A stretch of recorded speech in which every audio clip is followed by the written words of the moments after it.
منبر نور پر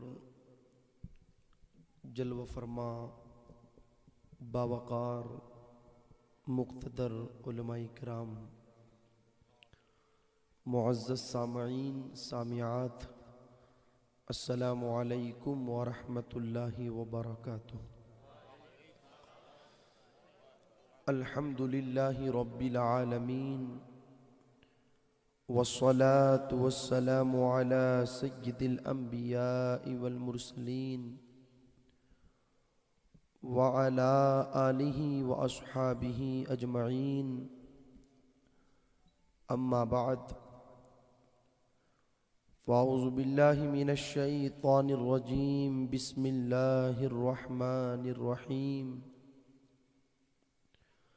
لقد جاءکم رسول من انفسکم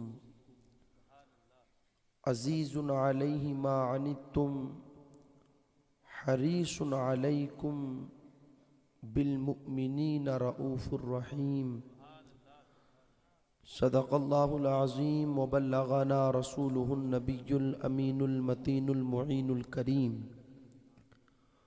ونحن على ذلك لمن الشاہدین والشاکرین والذاکرین، والحمد للہ رب العالمین۔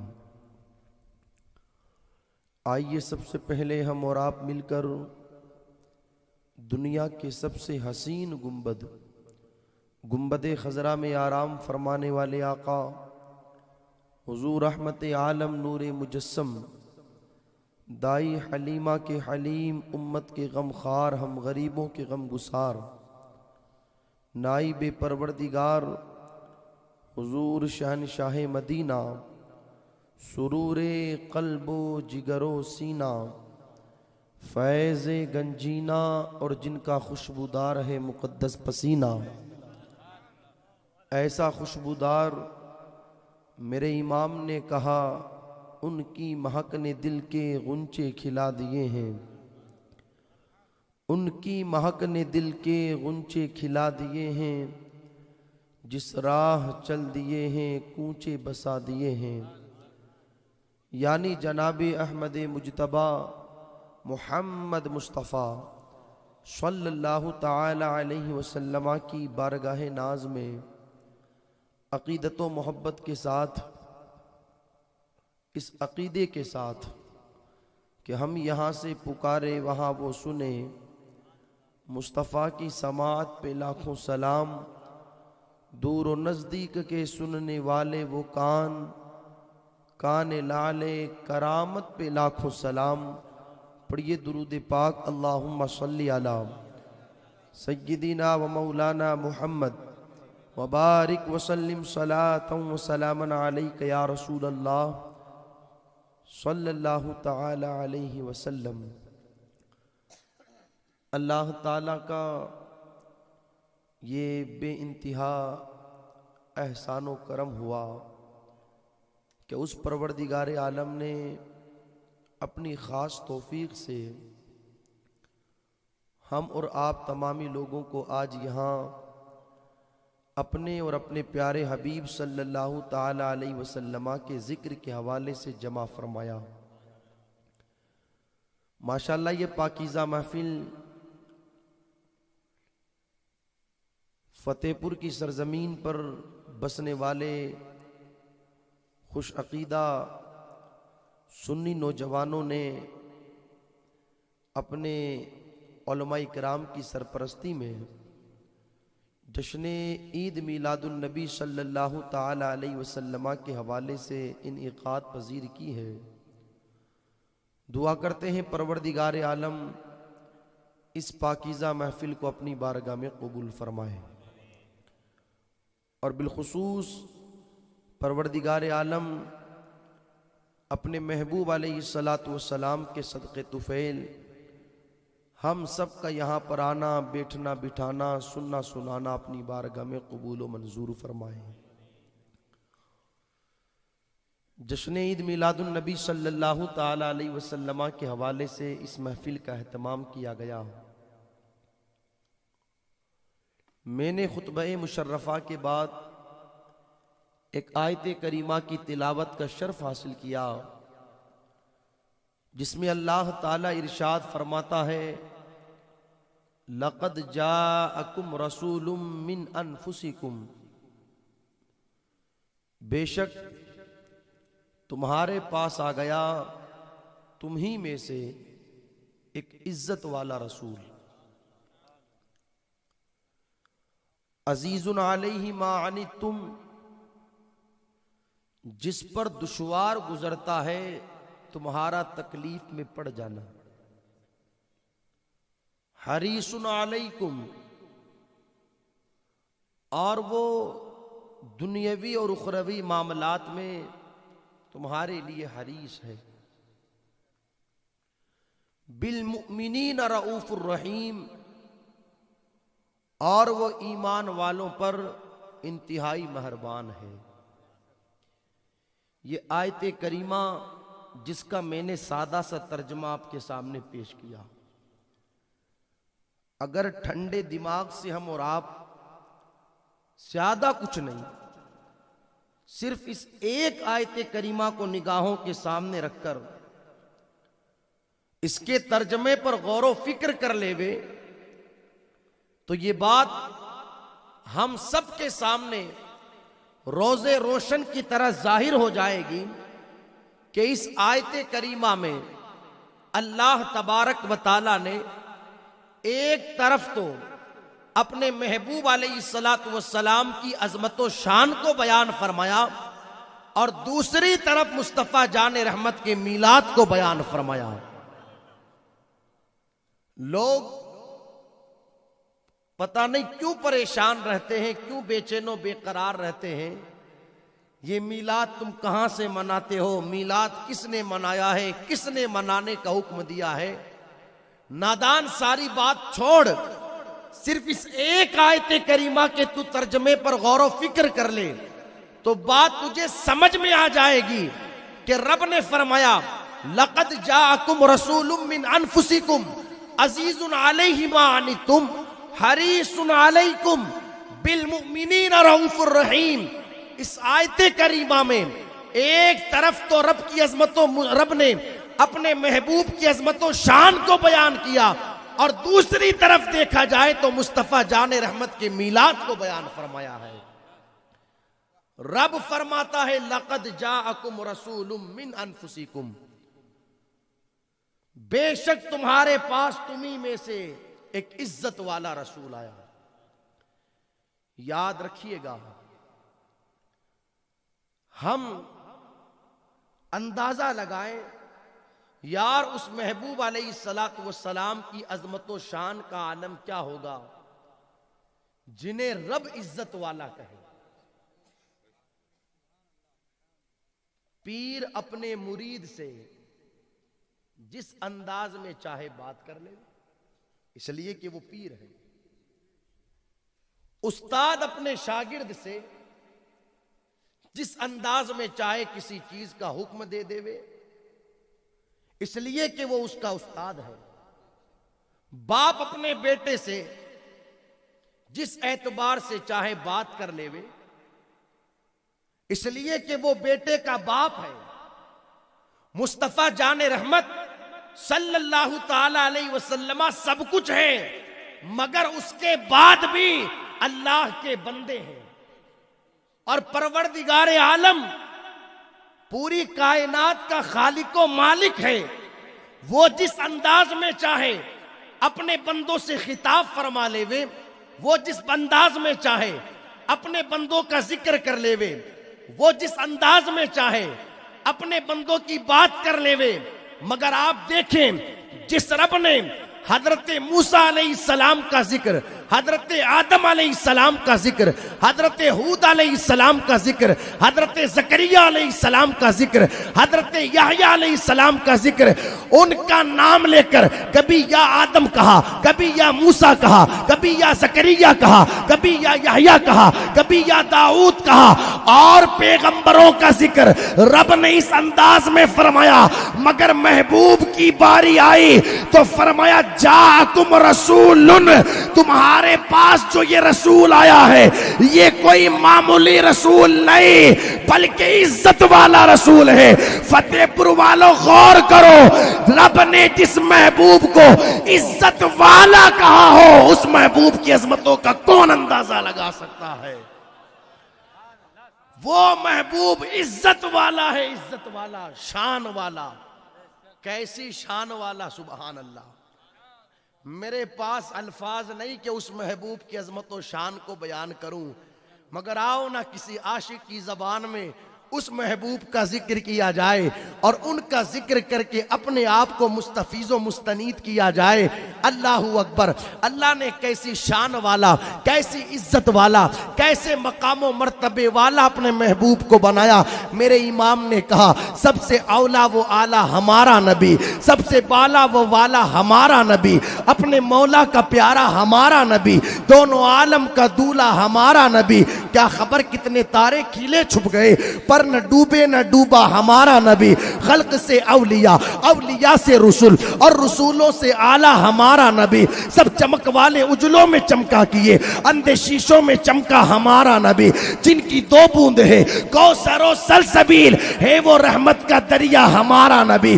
کون دیتا ہے دینے کو منہ چاہیے، دینے والا ہے سچا ہمارا نبی۔ اللہ تبارک و تعالیٰ نے کیسی شان والا اپنے محبوب کو بنایا۔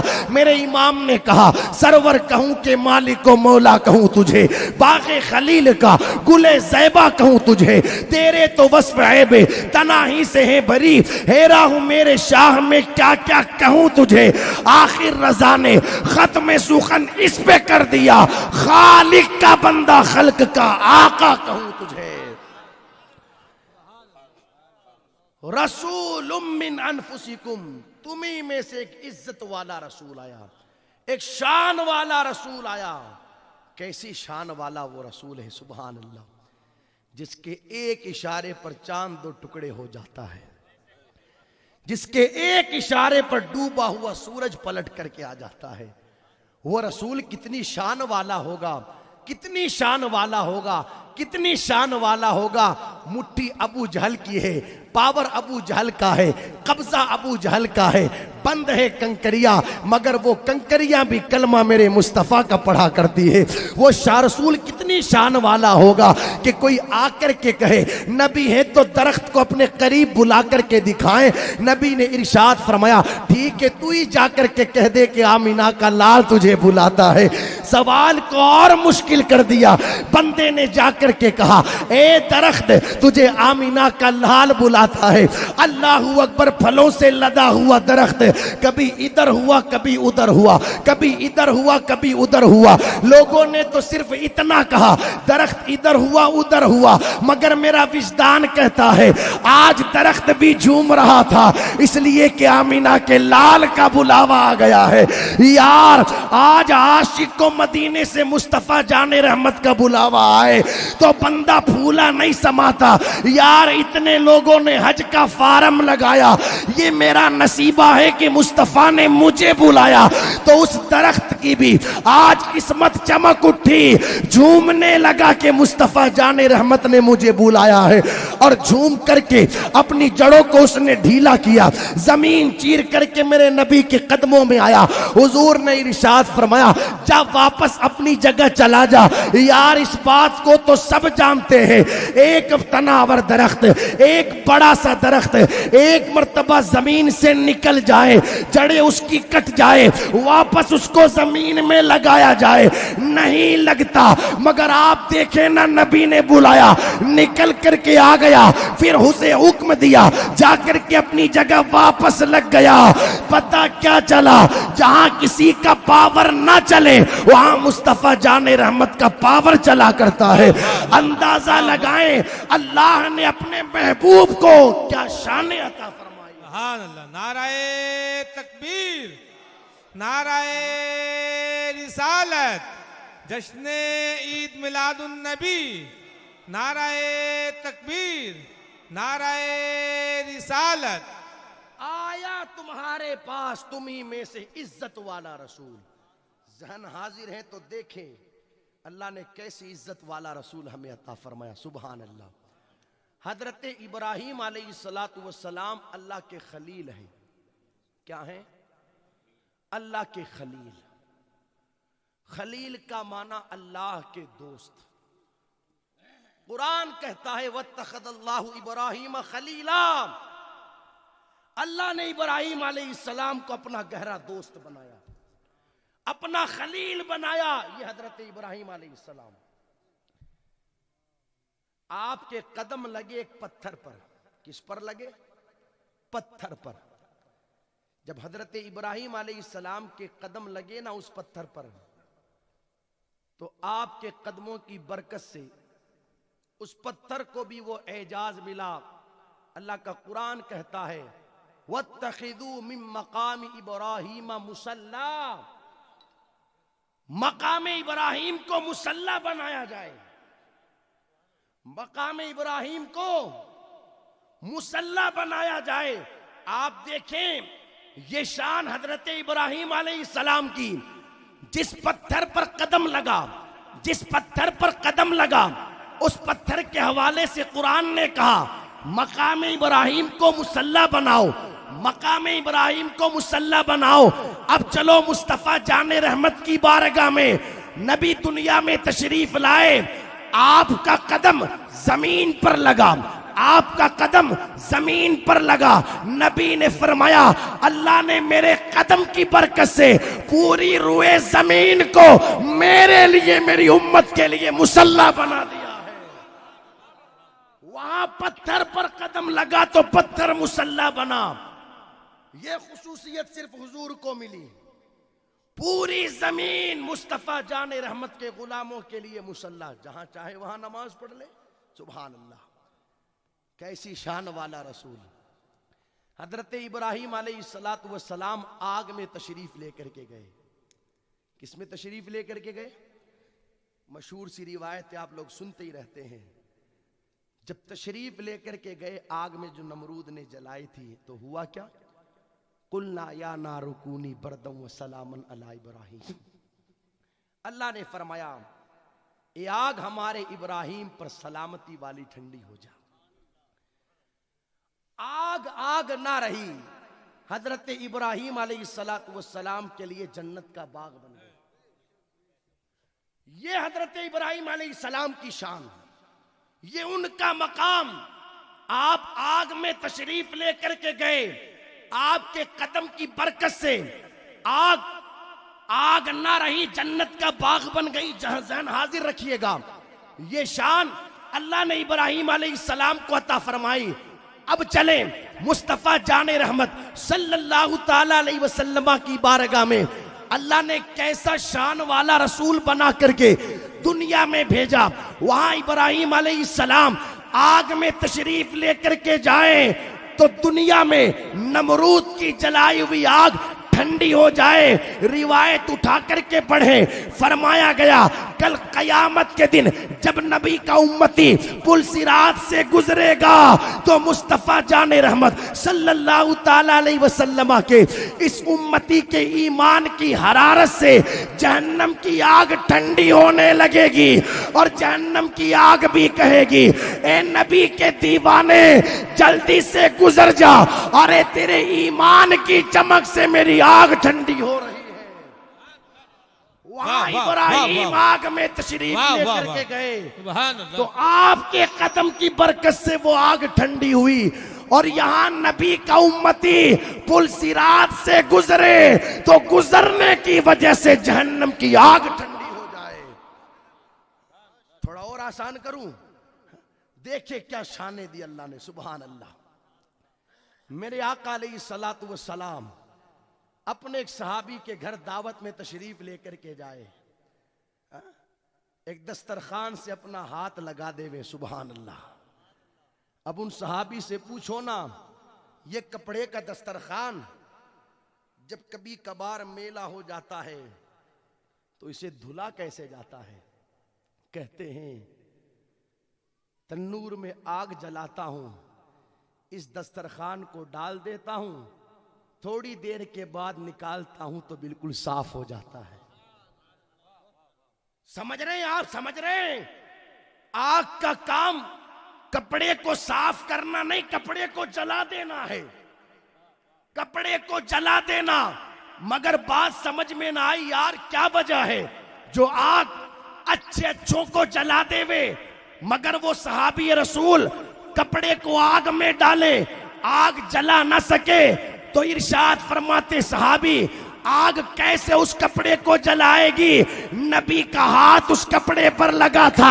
وہاں ابراہیم خلیل آگ میں جاتے ہیں تو آپ کے قدم کی برکت سے آگ ٹھنڈی ہوتی ہے، یہاں نبی کا ہاتھ لگا ہوا کپڑا آگ میں چلا جائے تو آگ ٹھنڈی ہو جایا کرتی ہے۔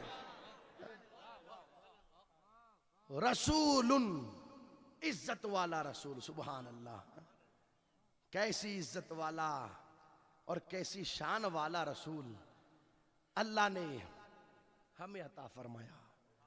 اگر بات اسی پر کی جائے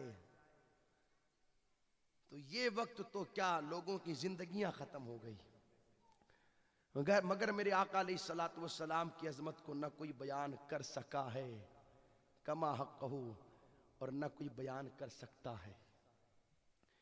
وہ شان اللہ تعالیٰ نے اپنے محبوب علیہ الصلوۃ والسلام کو عطا فرمائی۔ عزت والا رسول تم ہی میں سے اللہ نے تمہارے درمیان بھیجا، اور بھیجا کس شان سے؟ سبحان اللہ۔ اس رسول کا دنیا میں تشریف لانا بھی بے مثال، اور دنیا سے تشریف لے جانا بھی بے مثال۔ دنیا میں کئی آنے والے آئے، مگر جس شان سے میرا نبی تشریف لایا اس شان سے کوئی نہیں آیا۔ کس شان سے میرے آقا تشریف لائے؟ مصطفیٰ جان رحمت صلی اللہ تعالی علیہ وسلم جناب عبداللہ رضی اللہ تعالیٰ عنہ آپ کے والد گرامی، ان کی پیشانی میں آپ کا نور چمک رہا ہے۔ جناب عبداللہ کا نکاح ہوا سیدہ آمینہ رضی اللہ تعالیٰ عنہ کے ساتھ، وہ نور منتقل ہو کر کے سیدہ آمینہ رضی اللہ تعالیٰ عنہ کے شکم میں تشریف لے کر کے آ گیا۔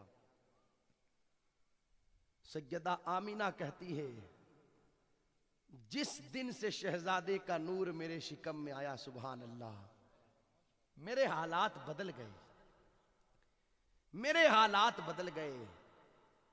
کیفیت یہ ہونے لگی، آمینہ جس گلی سے گزرتی آوازیں آتی نبی کی امی جان آپ پر سلام ہو،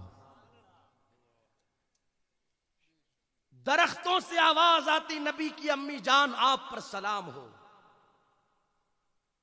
جانور پکار کر کے کہتے نبی کی امی جان آپ پر سلام ہو۔ سیدہ آمینہ کہتی ہیں جب بچہ ماں کے شکم میں رہتا ہے تو ماں کو بڑی تکلیف ہوتی ہے، ایک ایک لمحہ ماں مرتی ہے اور ایک ایک لمحہ ماں جیتی ہے۔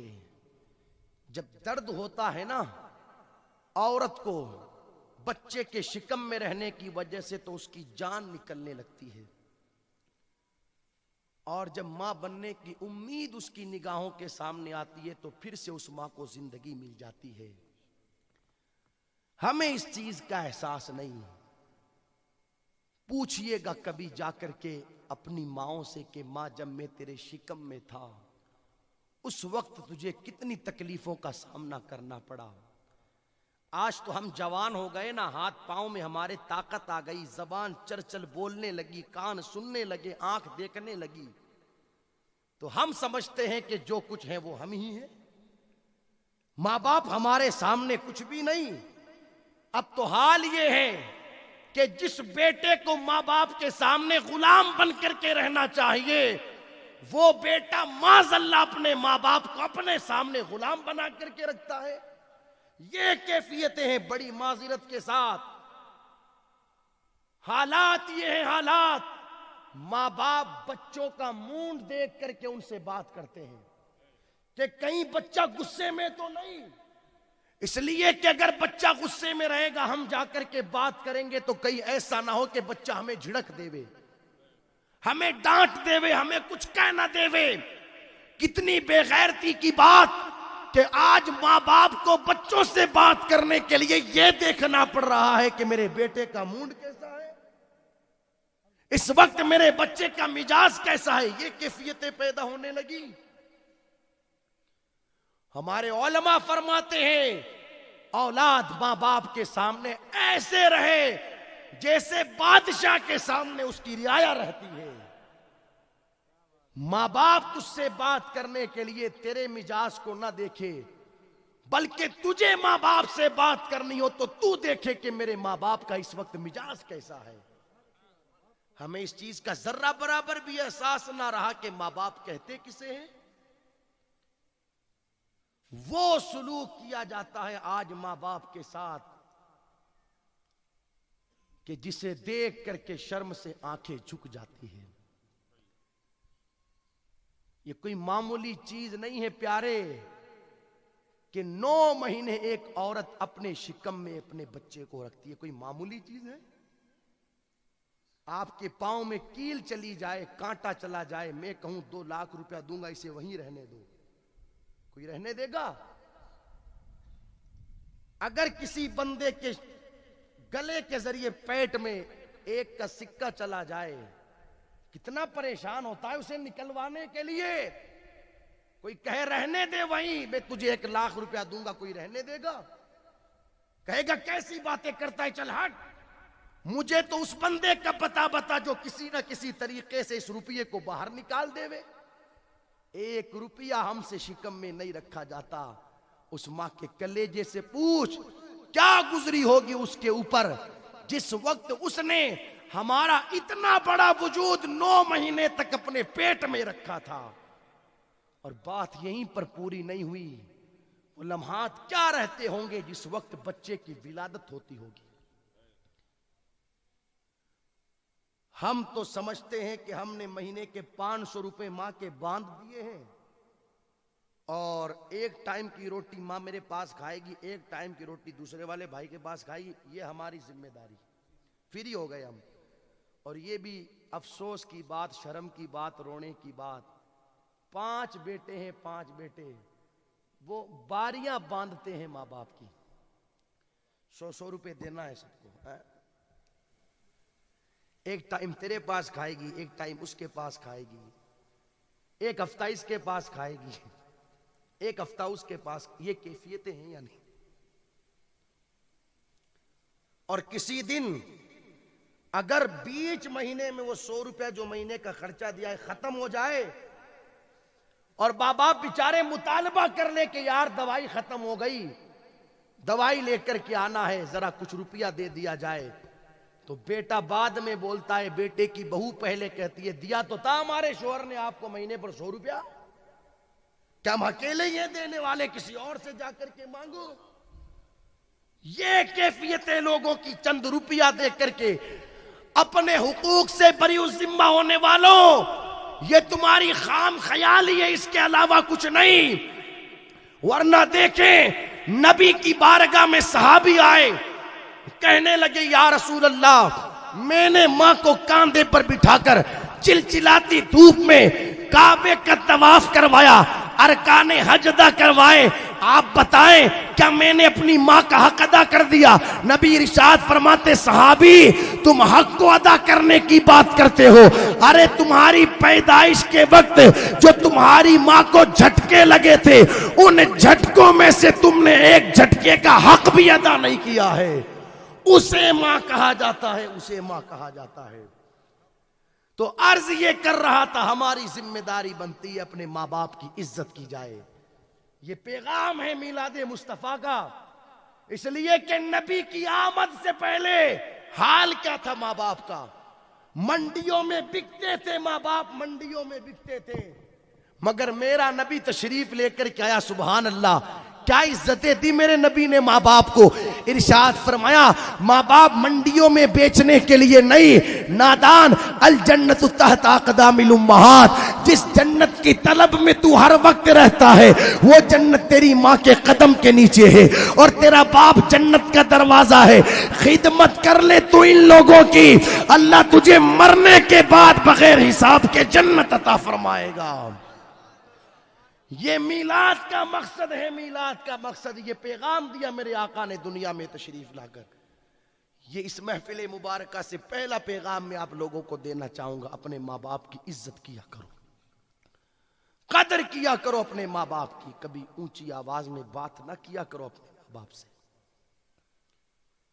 خیر عرض یہ کر رہا تھا، سیدہ آمینہ کے شکم میں میرے آقا تشریف لائے. سبحان اللہ.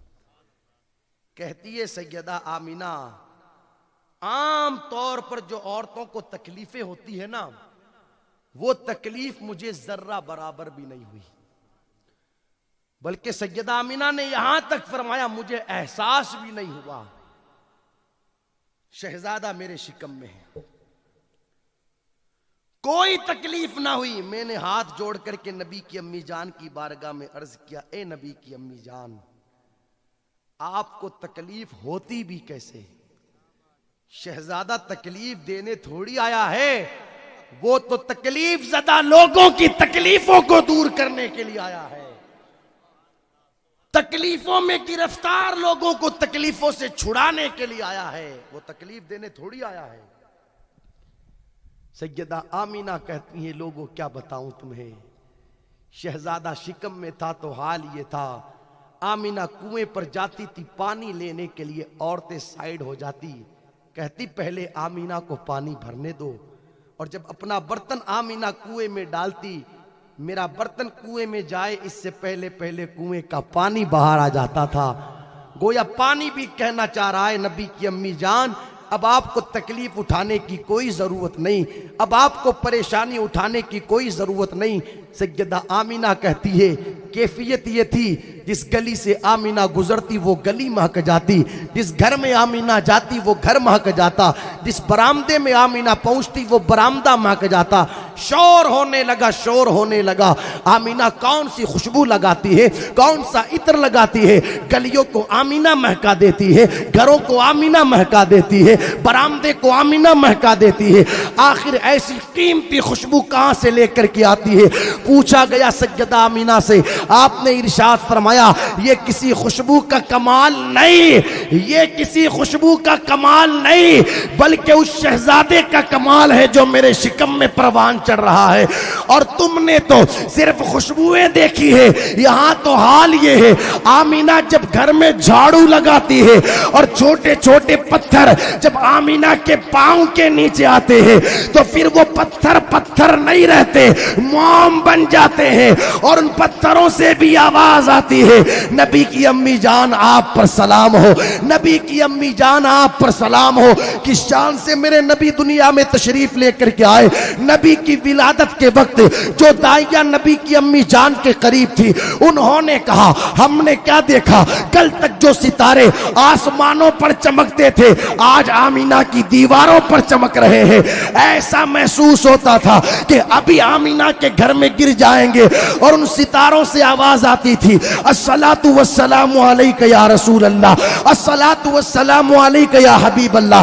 کی شان سے میرا نبی دنیا میں تشریف لے کر کے آیا کہ دائی بنا کر کے حضرت مریم تشریف لے کر کے آئی، دائی بن کر کے حضرت حوا تشریف لے کر کے آئی، دائی بن کر کے حضرت آسیہ تشریف لے کر کے آئی، دائی بن کر کے اللہ اکبر یہ مقدس خواتین تشریف لے کر کے آئی. کی شان سے میرا نبی دنیا میں تشریف لایا. سیدہ آمینہ کہتی ہے جہاں ان عورتوں کو میں نے دیکھا وہیں پر ایک خاتون اور بھی میں نے دیکھی جو سر سے پاؤں تک مکمل نور ہی نور میں تھی. میں نے پوچھا تم کون ہو؟ تو کہنے لگی جنت کی حوروں کی ملکہ ہوں. اللہ نے مجھ سے ارشاد فرمایا جاؤ تم بھی حوروں کو اپنے ساتھ لے کر میرے محبوب کے استقبال کے لیے آمینہ کے گھر میں تشریف لے جاؤ.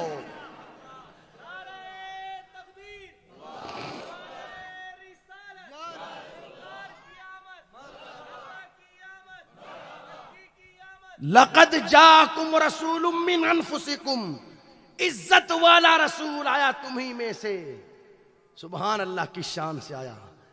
المختصر سیدہ آمینہ کہتی ہے پھر وہ بھی وقت آ گیا کہ جس سہانی گھڑی چمکا طیبہ کا چاند، اس دل افروز ساعت پہ لاکھوں سلام.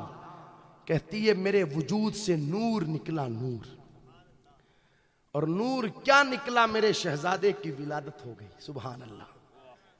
کئی بچے دنیا میں پیدا ہوئے، ہو رہے ہیں، ہوتے رہیں گے، مگر بچوں کی حالت کیا ہوتی ہے پیدائش کے وقت؟ گندگیوں میں لت پت پیدا ہوتے ہیں، گندگیوں میں لت پت. سیدہ آمینہ نے کہا، میرے دل نے بھی کہا آمینہ، جس شہزادے کو 9 مہینے پیٹ میں رکھا، جس شہزادے کے آنے سے پہلے انبیاء نے مبارکبادیاں دی ہو، دیکھ تو صحیح وہ تیرا لال ہے کیسا. ہر ماں اور ہر باپ کے دل کی یہ تمنا ہوتی ہے کہ بچہ پیدا ہو گیا، ہم بھی دیکھیں ذرا شہزادہ ہے کیسا. باپ سعودیہ ہو پھر بھی اسے اس بات کی فکر لگی رہتی ہے کہ کسی طریقے سے موبائل کے ذریعے میرے بچے کی تصویر مجھ تک پہنچ جائے، دیکھوں میں بھی بچہ ہے کیسا. تو سیدہ آمینہ کے دل نے بھی تو کہا ہوگا نا کہ آمینہ دیکھ تو صحیح تیرا شہزادہ ہے کیسا. سبحان اللہ. سیدہ آمینہ کہتی ہے، جب نظر ڈالی نا شہزادے پر تو میری نگاہوں نے کیا دیکھا، کئی آنے والے بچے دنیا میں آئیں گے، آ رہے ہیں، مگر میرا شہزادہ اس شان سے دنیا میں تشریف لایا، آنکھوں میں سرما لگا ہوا تھا، بالوں میں تیل لگا ہوا تھا، ناف کٹے ہوئے تھے، ختنہ شدہ شہزادہ پیدا ہوا، اور بدن سے مشک و عنبر کی ایسی خوشبو آ رہی تھی کہ جس خوشبو کی وجہ سے پورا مکہ مہکنے لگا. اس شان سے میرا شہزادہ دنیا میں تشریف لایا، اس شان سے میرے نبی دنیا میں تشریف لے کر کے آئے. اللہ کا قرآن کہتا ہے، لَقَدْ جَاءَكُمْ رَسُولٌ مِّنْ أَنفُسِكُمْ، بے شک آیا تم ہی میں سے ایک عزت والا رسول. اور اس رسول کی کیفیت کیا ہے؟ عزیز علیہ ما عنتم، جس رسول پر دشوار گزرتا ہے تمہارا تکلیف میں پڑ جانا. حریص علیکم، اور جو دنیاوی اور اخروی معاملات میں تمہارے لیے حریص ہے. بالمؤمنین رؤوف الرحیم، اور ایمان والوں پر انتہائی مہربان ہے. رسول پر دشوار گزرتا ہے، امت کا تکلیف میں پڑ جانا. خدا کی قسم ہم کیسے بھی ہو گئے، مگر میرے آقا صلی اللہ تعالی علیہ وسلم اپنے ان امتیوں سے بڑی محبت فرماتے ہیں. اس رسول کو سب گوارا ہے، سب گوارا ہے، مگر امت تکلیف میں پڑ جائے یہ رسول کو کبھی گوارا نہیں. حدیث مبارکہ میں باضابطہ فرمایا گیا، میرے آقا نے ارشاد فرمایا، اللہ نے مجھ سے ارشاد فرمایا، محبوب 3 سوال ہے، تم جو چاہے وہ ہم سے مانگ لو، ہم تمہیں عطا کر دیں گے. 3 چیزیں. اب رسول کو مانگ لینا چاہیے اس لیے کہ رب نے اختیار دیا، مگر میرے نبی نے مانگا تو کیا مانگا؟ کہتے ہیں 2 سوال تو میں نے دنیا ہی میں اپنے رب سے کیے. وہ سوال کیا تھے؟ اللہ میری امت کی بخشش فرما. دوسرا سوال، اللہ میری امت کی بخشش فرما. اور میرے نبی نے ارشاد فرمایا، تیسرا سوال میں قیامت کے دن اپنے رب کی بارگاہ میں کروں گا، جس دن کسی کی نہیں سنی جائے گی، اس دن میں اپنے رب کی بارگاہ میں کروں گا. اور وہ سوال بھی کیا ہوگا؟ وہ سوال بھی یہ ہوگا کہ اللہ میری امت کی مغفرت فرما. اس رسول پر دشوار گزرتا ہے لوگوں، امت کا تکلیف میں پڑ جانا. کتنی محبت میرے آقا ہم سے فرماتے ہیں. ایمانداری سے بتانا، علماء بیٹھے ہوئے ہیں، کئی سجدے کیے میرے آقا نے اپنی ظاہری زندگی میں، کئی سجدے. آج بھی غار سجدہ کا وہ نکیلا پتھر میرے نبی کے سجدوں کی یاد کو تازہ کر رہا ہے، جس پر سر رکھ کر کے میرے آقا علیہ الصلوۃ والسلام نے اس امت کے لیے دعائیں مانگی ہیں. مگر کیا کوئی بتا سکتا ہے کہ پوری زندگی میرے آقا دعا کرتے رہے, پوری زندگی دعا کرتے رہے. حضور علیہ الصلوۃ والسلام نے اپنے لیے بھی کچھ مانگا نہیں. جہاں تک ہم نے پڑھا ہے, پوری زندگی میرے آقا علیہ السلام نے اپنے لیے کچھ نہیں مانگا. جب بھی مانگا ہے اپنی امت کے لیے مانگا ہے, امت کے لیے. جس وقت رب نے یہ قرآن میں آیت نازل فرمائی وَلَسَوْفَ يُعْطِيكَ رَبُّكَ فَتَرْضَىٰ, محبوب ہم تمہیں اتنا عطا کریں گے کہ آپ راضی ہو جائیں گے. اس وقت مصطفیٰ جان رحمت نے عرض کی میں اس وقت تک راضی نہیں ہوں گا جب تک کہ میں اپنے ایک ایک امتی کو جہنم سے نکال کر کے جنت میں نہ لے کر کے چلا جاؤں. کتنی محبت فرمائی ہے یار ہم سے, میرے آقا نے کتنی محبت فرمائی, کتنی محبت. کن سے اور کن کا تکلیف میں پڑ جانا نبی پر دشوار گزرتا ہے. ان کا کہ آج 5 سال ہو گئے مگر جمعہ کی 2 رکعت کے علاوہ اس امت نے کبھی مسجد کی شکل بھی نہیں دیکھی. کن کا تکلیف میں پڑ جانا نبی پر دشوار گزرتا ہے. ان لوگوں کا کہ جنہوں نے شراب کے اڈوں کو آباد کر رکھا ہے, جوؤ کے اڈوں کو آباد کر رکھا ہے. کن لوگوں کا تکلیف میں پڑ جانا نبی پر دشوار گزرتا ہے. ان لوگوں کا کہ جن کا حال یہ ہے رات کے 2 1 بجے تک اللہ اکبر موبائلوں پر غیر محرم لڑکیوں سے باتیں کرنے کے لیے تو ٹائم ہے مگر قرآن کی تلاوت کے لیے وقت نہیں, مصطفیٰ پر درود پڑھنے کے لیے وقت نہیں. کن لوگوں کا تکلیف میں پڑ جانا نبی پر دشوار گزرتا ہے جنہوں نے اپنی شادیوں کے موقع پر اللہ اکبر کنجریاں نچوا کر کے اپنی طبیعت کو خوش کر لیا مگر مصطفیٰ کی شریعت پر عمل کر کے مصطفیٰ کو خوش نہیں کیا. کن لوگوں کا تکلیف میں پڑ جانا نبی پر دشوار گزرتا ہے.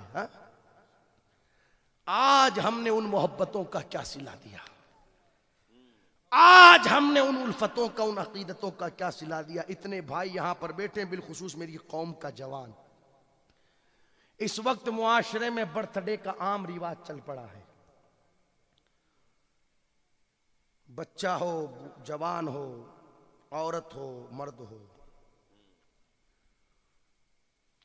بھائی جب کسی کا جنم دن آتا ہے تو اس کے لیے تم تحفہ لے کر کے جاتے ہو یا نہیں جاتے ہو؟ جاتے ہیں نا لوگ. اور جس حیثیت کا بندہ رہتا ہے اس کے لیے ویسا ہی تحفہ لے جاتے ہیں لوگ. اگر بچے کا جنم دن ہے تو کوئی چاکلیٹ لے کر کے جاتا ہے, کوئی غبارہ لے کر کے جاتا ہے, کوئی کیا لے کر کے جاتا ہے. بڑے کا جنم دن ہے تو کوئی سوٹ لے کر کے جاتا ہے, کوئی گھڑی لے کر کے جاتا ہے, کوئی بک لکھ کر کے جاتا ہے, کتاب وغیرہ. جیسا بندہ رہتا ہے ویسا ہی تحفہ اسے دیا جاتا ہے. میں پوچھنا چاہتا ہوں سب کو, جنم دن پر تحفے دینے والوں, میرے آقا کی میلاد کی بھی تاریخ آنے والی ہے. میرے آقا علیہ الصلوۃ والسلام کی بھی ولادت کا دن آنے والا ہے. سچ بتانا حضور کی بارگاہ میں پیش کرنے کے لیے ہمارے پاس کیا تحفہ ہے؟ کہ یہ تحفہ ہے کہ ہم نے حضور کی آنکھوں کی ٹھنڈک نماز کو چھوڑ رکھا ہے؟ کیا یہ تحفہ ہے کہ ہر جمعہ کو نائی کی دکان پر بیٹھ کر کے چہروں سے داڑیاں منڈوا رہے ہیں؟ کیا یہ تحفہ ہے کہ 3 گھنٹے موبائلوں کی اسکرینوں پر, ٹی ویوں کی اسکرینوں پر فلمیں دیکھی جا رہی ہے؟ کیا تحفہ ہے؟ سب کے لیے تحفے لے کر کے جانے والوں, حضور کے لیے ہم نے کس تحفے کو تیار کر رکھا ہے؟ اگر حضور کی بارگاہ میں تحفہ پیش کرنا ہے نا ربیع النور شریف کی 12 تاریخ کو, میں تمہیں بتا کر کے جاتا ہوں, پیش کرنا حضور کی بارگاہ میں. میرے نبی نے ارشاد فرمایا جعلت قرۃ عینی فی الصلاۃ, لوگوں میری آنکھوں کی ٹھنڈک نماز میں ہے. تحفہ پیش کرنا یا رسول اللہ, پوری زندگی آپ کے نام پر کھاتے رہے, آپ کے نام پر پلتے رہے, ہمارے پاس جو کچھ ہے سب آپ ہی کا صدقہ ہے، مگر ہم نے اس کی قدر نہیں کی۔ آپ کی ولادت کی تاریخ آئی ہے، آج ہم تحفے کے طور پر آپ کی بارگاہ میں پیش کرتے ہیں۔ آج کے بعد کوئی کام وقت پر ہووے یا نہ ہووے، مگر ہم نماز وقت پر ادا کریں گے، 5 وقتہ نماز کی پابندی کر کے اپنے وقت کو گزارا کریں گے۔ یہ تحفہ پیش کریں آپ حضور کی بارگاہ میں، تحفہ پیش کریں یا رسول اللہ علیہ الصلوۃ والسلام۔ بے شمار احسانات ہیں آپ کے ہمارے اوپر، مگر ہم نے قدر نہیں کی۔ اتنے جرم کرنے کے بعد بھی ہمارے چہرے سلامت ہیں، مگر ہم نے قدر نہیں کی۔ اتنے پاپ کرنے کے بعد بھی عزت کی زندگی گزار رہے ہیں، مگر ہم نے قدر نہیں کی۔ معافی مانگتے ہیں یا رسول اللہ علیہ السلام، آپ کی ولادت کی تاریخ ہے، ہم نے سب کو تحفے دیے، آج آپ کی بارگاہ میں تحفہ پیش کرتے ہیں کہ آج کے بعد گردن پر تلوار تو چل جائے گی، مگر چہرے پر کبھی اس طرح نہیں چلے گا۔ یہ تحفہ پیش کریں آپ حضور کی بارگاہ میں۔ سمجھ رہے ہیں آپ میری بات؟ ارے بھائی فتح پور والے بولتے نہیں ہیں کیا؟ سمجھ رہے ہیں نہیں سمجھ رہے ہیں؟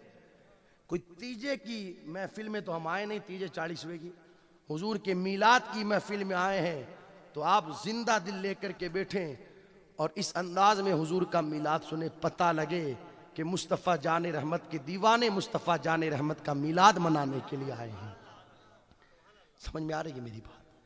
تحفہ پیش کرنا ہے تو یہ تحفہ پیش کریں۔ یا رسول اللہ علیہ السلام، آج کے بعد کبھی جھوٹ نہیں بولیں گے، کبھی کسی کی غیبت نہیں کریں گے، کبھی کسی سے لڑائی جھگڑا نہیں کریں گے، 2 روپیہ کمائیں گے مگر حلال کا کمائیں گے، چٹنی روٹی کھا کر کے ہم زندگی گزار لیں گے، مگر کسی کی زمین پر کسی کی جائیداد پر ناحق قبضہ نہیں کریں گے، یتیموں کا مال نہیں کھائیں گے، غریبوں کو ستائیں گے نہیں۔ یہ تحفے پیش کریں، یہ تحفے، پھر دیکھنا کیسے کرم ہوتا ہے مصطفیٰ جان رحمت صلی اللہ تعالی علیہ وسلم کا ہم غلاموں پر۔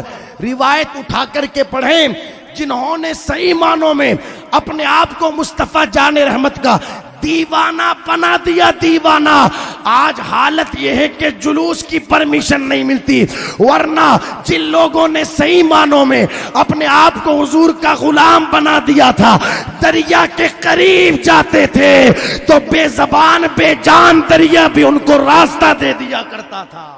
نعرہ تکبیر، نعرہ رسالت، جشن عید میلاد النبی، جشن عید میلاد النبی۔ مگر شرط یہ ہے، شرط یہ ہے، صحیح معنوں میں حضور کے بنے تو صحیح۔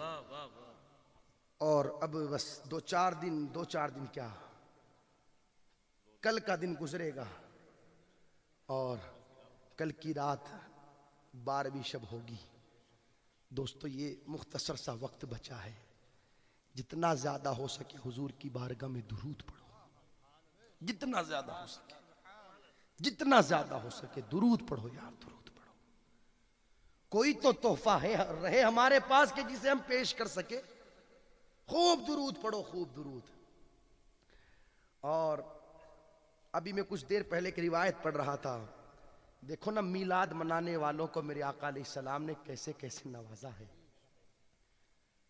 لوگ کہتے ہیں میلاد مناتے ہو ملتا کیا ہے، نادان تجھے پتہ ہی نہیں کہ ملتا کیا ہے۔